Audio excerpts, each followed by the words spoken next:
Hello, how are you? Thank you for joining me once again on this evening. It's a beautiful day of sunshine over the last few days around our country. We're still struggling with many of the water coming into many of the yards still, especially in the Mahaica area, due to the conservancy issues that I know the government is trying their best to deal with, given the fact that we know that there's a lot more to be done. And as we work on a better nation and we foresee what the future would look like when it comes to the weather patterns in Guyana, we ought to be looking at things differently. You know, Guyana needs a renewal of our purpose. As we look across our nation, we look around the world, and we look at foreign policy, for example, we need to shape our foreign policy in Guyana, and domestic policies are very important. But your domestic policies is founded on sound economic platform, and your foreign policy builds then around that economic platform. Foreign policy is a set of issues and guidelines that promotes your country both economically, socially, politically, militarily. And we know Guyana, for example, and our president, or the president, I don't like to use the term our, the president, Dr. Jagdeo, has had a very rolling and roving foreign policy. It seems like he cannot get his act together. You know, who is he supporting in terms of where do we associate with, which country is best for us to be more closely aligned with, which country have the biggest bang for our money in terms of our economic connections. And you know, for example, over the last couple months, the president has gone to Iran. He has met with the Iranian president in the middle of, I think, the Haitian crisis. And he used that platform to criticize the United States, for example. Whilst he was standing next to the Iranian president, Iran, for example, is a rogue state. They has declared war on the Western world. They have declared war on Israel. Yet our president goes to a country like that and spend time with that Iranian president while criticizing the Western world. So we have a very roving and rolling foreign policy in Guyana. It seems like we have a very difficult time aligning with even our neighbors. For example, the president has visited Venezuela many times. Venezuela, as you know, claimed 5/8 of our territory, and I'll show you some diagrams later on in this program that has to be dealt with. You know, I'm not opposed to sitting down with President Chavez and discussing how we can do joint projects together, but until we take the claim, until Venezuela takes the claim off of 5/8 of our territory, the sovereign territory of Guyana, we cannot have any negotiations. And we all know that President Chavez visited us a couple months ago and was given the royal treatment in our country. Look at this map. This in the green, for example, shows 5/8 of our territory that is claimed by Venezuela. This is one of the territories in our country that is the richest in natural resources. This is where most of our oil probably lies. This is where many of our development of our future aspects of our country will be planned out, but yet we cannot develop these lands because of the 5/8 territory that Venezuela claims due to some treaty agreement back in the early 1900s. But as you see, and Chavez definitely, when we had some activities on the border a couple years ago, did have gunships that blew up some of our mining camps in our territory, yet our president and his foreign policy officers in our nation did nothing about it. We cannot have a government that doesn't stand up for the sovereign right of our nation. As I said, I'm not opposed to talking to President Chavez in joint developments. I think there's a lot of areas where Venezuela and Guyana can work with, but we need that claim off our land, and we need the current economic policies and our foreign policy in our nation to be grounded on the fact that our sovereignty is at stake because of that claim by Venezuela. As I mentioned, going back to the roving and rolling policy, foreign policy of this government, why would you go to Iran, for example, and then Venezuela, and not look at these countries around us that we can do better with it? And if the slide may not be very clear on your screen, but I want to talk about these areas in terms of Suriname, CARICOM, Venezuela, Brazil, and possibly China need to be very high on our foreign policy list. CARICOM, for example, as a whole, as you know, involves many of the Caribbean islands. We know that cost of living has gone up significantly around the world. Food prices is on the increase. We have talked about it politically. We know the government has talked about it, but has nothing been done, that we ought to be looking at feeding the Caribbean. We always talk about Guyana, the bread basket of the region. I call it the green anchor of the region. The fact that we can provide the greens necessary, the food necessary to feed CARICOM. So our foreign policy, tied to an economic policy, must put CARICOM on a higher list, not for political reasons, but the fact is we ought to be providing the means necessary for food. We know that CARICOM spent close to $4 billion worth of food last year, and they imported that from everywhere else but Guyana. So if we can only get 1/3 of that market, that's almost $1 billion plus into our economic situation in Guyana. We know cost of living has gone up significantly in our nation.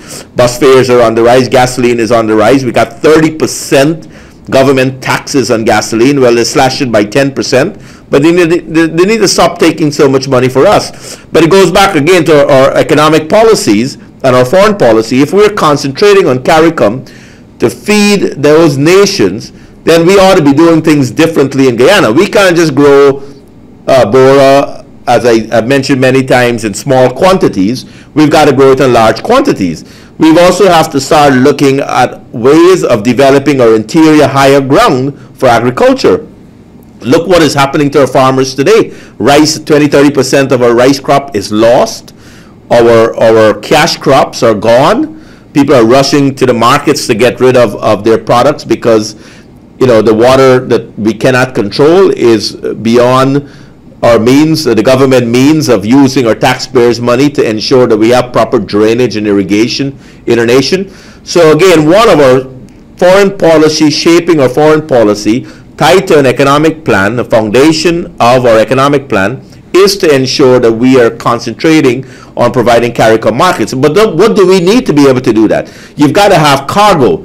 We believe that you need cargo airlines to be in Guyana so that when I put our products, our produce on the plane, it gets to Trinidad or Barbados by 8 o'clock in the morning, enough for them to make a fresh salad for their guests at the hotel tourism market. And you know, thousands and thousands of tourists goes to Barbados, Trinidad, St. Lucia, St. Kitts every single day. Thousands of people get off cruise ships. So we've got to focus differently. And I know, what would that bring to our economic situation in Guyana? We would have better opportunities to grow more food. Not to grow food, but grow more food in order to export whilst taking care of ourselves. You know, President Burnham had a great plan when he said, feed, clothes, ourselves. And, you know, I grew up with a song, I want to build this land that belongs to me. And we need to have that patriotism back, where we want to build this land, but our economic and foreign policy must be shaped in order for us to be able to get to that. The next on the list is Brazil. We have talked a lot about Brazil on this program, on our political campaign, that Brazil needs to be connected. You know, this picture you see on the screen just now shows, you know, Chavez and President Dr. Jagdeo doing some niceties together, but, you know, our president didn't have the guts to tell Chavez that take your claim off of our land. Let us be able to develop the Essequibo Coast, or the Essequibo region, 5/8 of our territory. Let us be able to drill for oil in those parts of our country. The concessions right now have been given out since the early 70s to many of the large oil companies that can drill for oil. But yet, President Chavez got this royal treatment when he came to our country, and that's not shaping our foreign policy. That is a sissy way, sorry for my terminology, way of dealing with a foreign power. We ought to work with President Chavez on other areas once that is taken care of. Eastern Venezuela, for example, requires electricity. They requires our waterways. We ought to be looking, as I mentioned, Brazil needs our waterways. Eastern Venezuela need our waterways.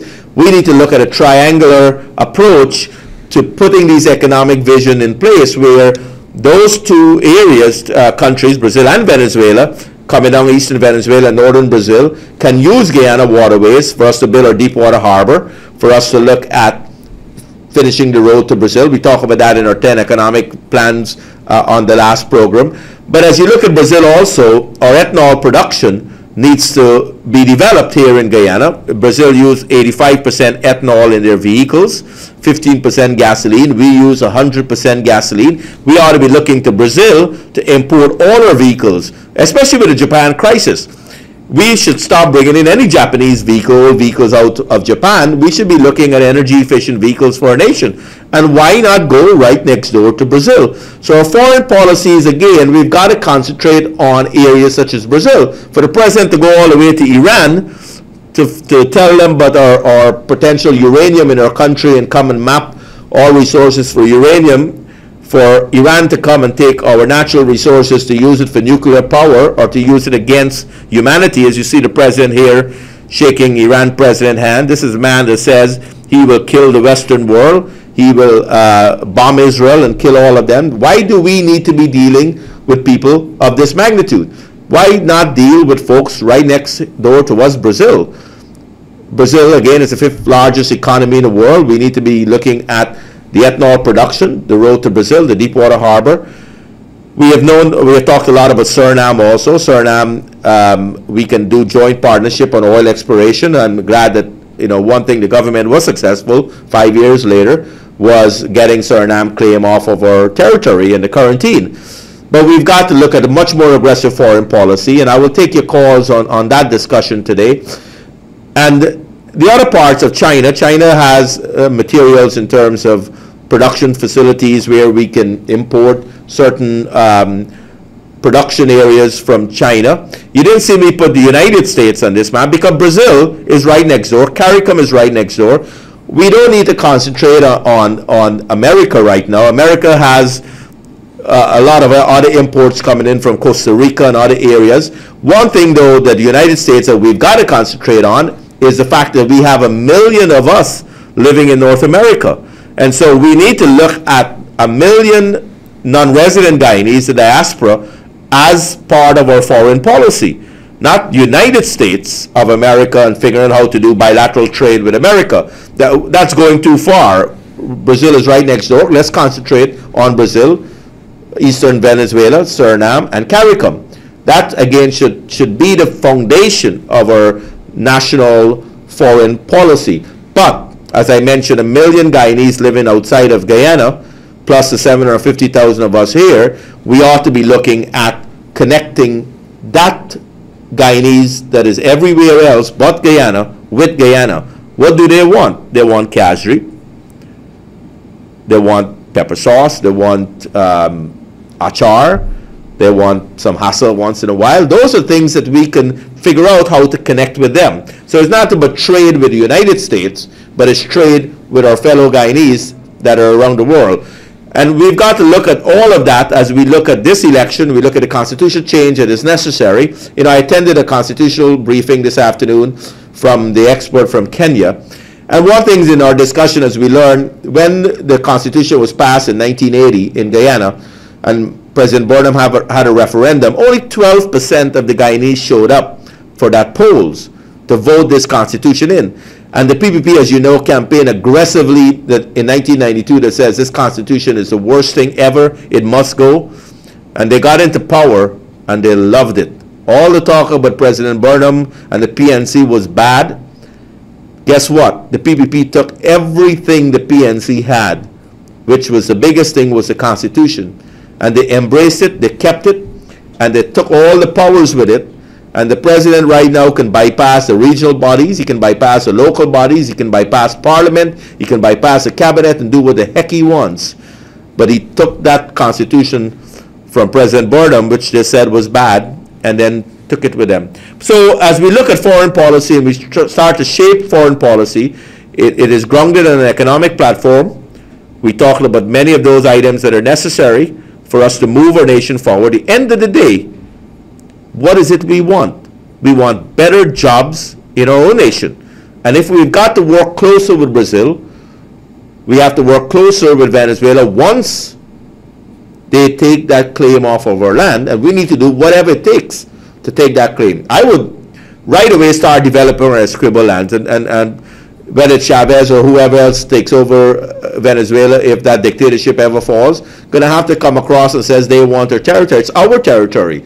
And it's not fighting for war with Venezuela, but the fact is we need to develop that region. That region is one of our richest regions.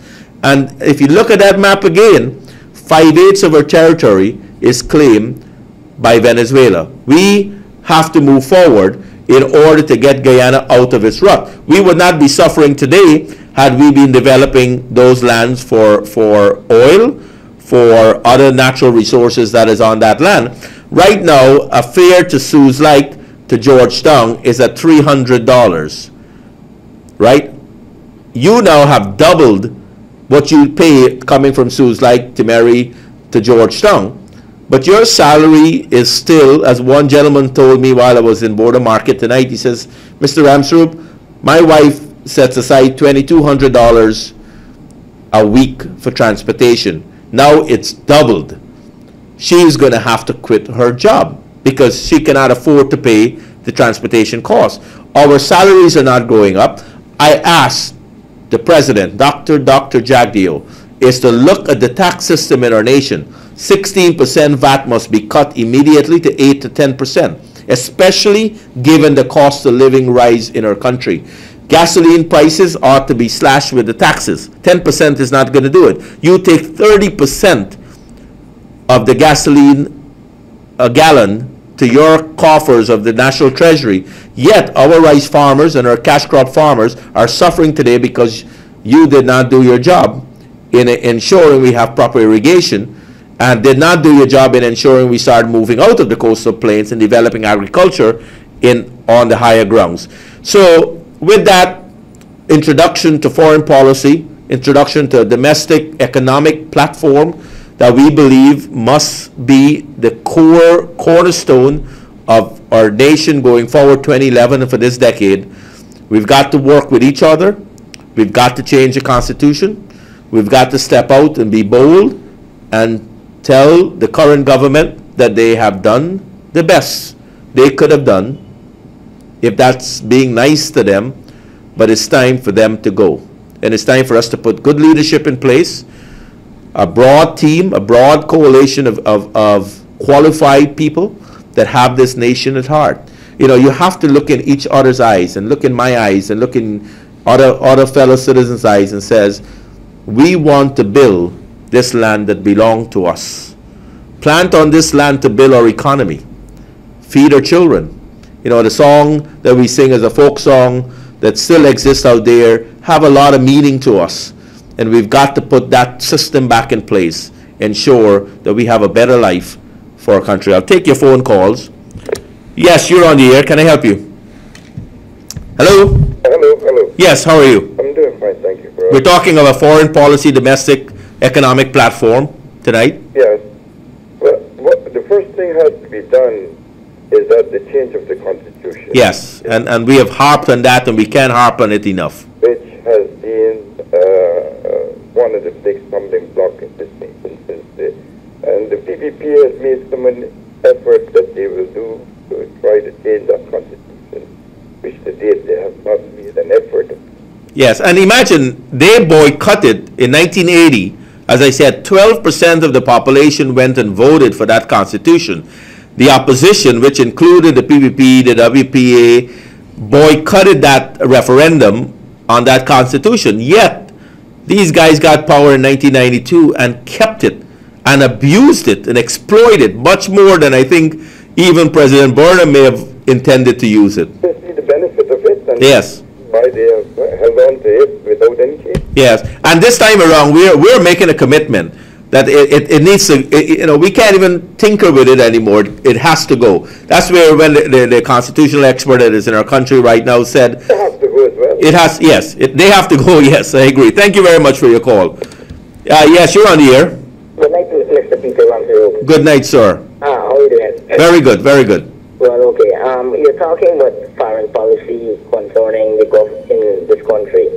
I think that you cannot put foreign policy under this government presently now to do anything. First of all, I think you need to get rid with this government, the present government that we have, and put a leader that will have a heart for people. Yes. For the past 18 years, apart from when Shetty wasn't around, and you put in Dr.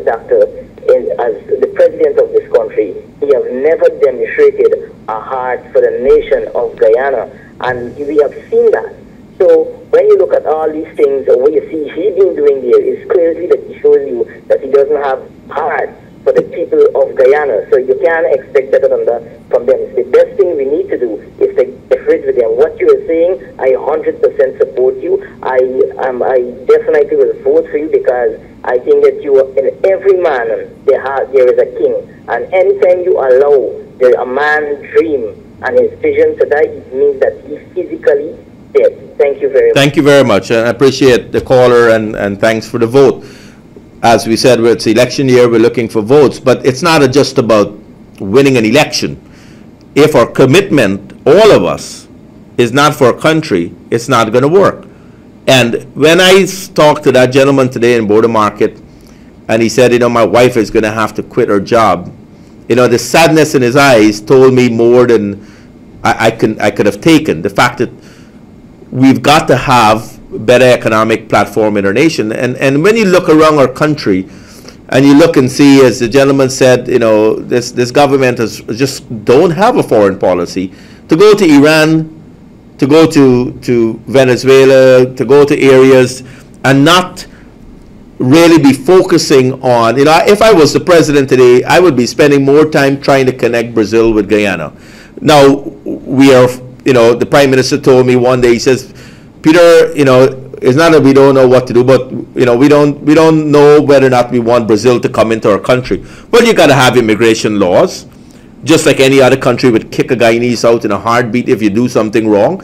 Put our immigration laws in place, set our regulations and our tax systems, and you know, you would see that development. And again, connecting with CARICOM is a key. So we don't have to travel far, but we've got to concentrate, as the caller said, on our land and our people. And we've got to ensure their life is getting better. I go, why the heck would you want to be a politician if you're not there to take care of our people? The world has changed. We don't have kings and queens anymore ruling. We don't have dictatorships. They're falling. You've got to take care of the people. And this elected dictatorship got to fall very soon, too. Yes, you're on the air. Good night, Peter Ramsaroop. Good night. I just want to let you know that Bharat Jagda is not capable, you are not capable, the PNC is not capable, Sharma is not capable. I want you all to know, and all the people that is complaining that the PPP is not doing this, all kind of things they're finding to complain. I think you all need to go and seek God, and the real ruler is coming, Jesus Christ. You have a good night. Thank you very much. I do believe in God. I do believe in Jesus Christ. I said I'm a son of a preacher. So I think that you know, if you look at biblical things that are happening, if you read your Bible very closely and you see some of the things happening around the world, definitely. But you know what God does is put leaders in place that believes in Him. So I disagree with a caller that you need to have leaders. You had David, you had Solomon, you had many of Moses that had to lead their people. So I think the caller needs to go back and probably review the scriptures and probably pray for better leadership in our country, not to say that no one can do the job. Thank you very much. Sorry, this number is temporary. Yes, can I help you? Good night. Good night. I hear you speaking about prophecies and all that stuff, right? What I want to ask you one question. Yes. You sound so intelligent. And why did you run away from the PNC government when the country was in turmoil? Well, I was a 17-year-old kid. I was a 17-year-old child when my parents left in 1980. So I had no choice. Oh. But as soon as I could have come back to the country, I came back. And I have put my roots, and I have said to many people, I am not leaving Guyana. I will die here. I will work the best way I can to make this country a better place. You're saying that the PPP government has nothing for Guyana? No, I have not said that. I have not said the PP government has not done anything for a country. I said they've done the best job they could, but they have run out of ideas and plans to make the country better going forward. So why don't you, as an intellect, try to get to Mr. Barajagdeo? I can tell you stories of us trying to sit down with Barajagdeo many times. He's a one-man show. He believes that, he is the only person that knows the answer to you just look around the ministers. You tell me which minister have total power to do their jobs. They don't. They're constantly working with the president, micromanaging everything. If the roads are bad, he goes out there and cusses out the Minister of Hydraulics and Roads, Mr. Ben. But they're looking at many other areas. So yes, I mean, I'm not saying that they not do anything for Guyana. I think they've done quite a bit over the years. But a government is there to serve. And fixing roads and refixing roads is not the thing we want. We want an economic vision that puts us into a sustained mode where, when you see trucks collapsing on the road or you see the potholes, that's not the type of government you want. You want, as Dr. Jagan said, don't waste the taxpayers' money. Yeah. Yes, and so give them credit where credit is due. I think they have come in. We needed a break in 1992. I wouldn't doubt that. But I think they've, 20 years later, no one government should serve that long. You run out of ideas. It's the same people. Look in 1992 to 2011. It's the same people there. President Jagdeo was the Minister of Finance. He has not left that government since 1992. So, in any job you do, you've got to have career progression. You need more education. You need to expand your ability to think. And I think they've run out of time for what they have done. So all I'm asking is that give credit where credit is due. I believe in all our presidents have had some opportunity to change our country. But they have to know when it's time to go. And I believe all of us realize Guyana needs that change right now. Thank you. Why would you, hello? Yes. Why do you say it's time for them to go? Well, say that again? Why do you say it's time for them to go? Because they have run out of ideas. If you look at the cost of living, you look at the floods, you look at the lack of foreign policy, you look at the fact that Venezuela claimed 5/8 of our territory, you look at the fact that we have not developed ethanol and moved from sugarcane to ethanol. You look at the fact we have not built a deepwater harbor. We have not created new opportunities for you to have a better job. You are still struggling out there to make that little small piece every month. You shouldn't have to live like that. Our per capita is $1,500 a person in our country. Trinidad and Barbados are in the 10,000. We've got to look at things differently. We can be a better country. We can be a better country. We've got to work together. We've got to develop our nation. And we've got to be bold to say these are the things we will do for our country. And we will work together to make it happen. Thank you very much. Yes, you're on the air. Hi, good night. Good night. You were talking too much on the air there. Well, why are you bad-talking the president? What did I say bad talking the president? Give me one thing that I said that I bad talked the president. What did he do for the flood? What did he do for the flood? You're just talking about the flood and this. Is your yard flooded? My yard ain't get flood, but then you're talking what the president can do for the flood. Did you pay your taxes every month? You pay 60% VAT when you shop? Yeah, I Did you see whether or not they put in the right defenses to I ensure? know everything because I want to know why you attacking the president. So if the rain are falling, what you want the president to do for that? So you don't believe the government is responsible for ensuring He's not responsible for the rain because he cannot do nothing. What you want to take him out and suck the water out? I have no comeback for that one. Thank you very much. Yeah, I'll take the last call. Yes, you're on the air. You know, I kind of lost my train of thought. I'm just thinking of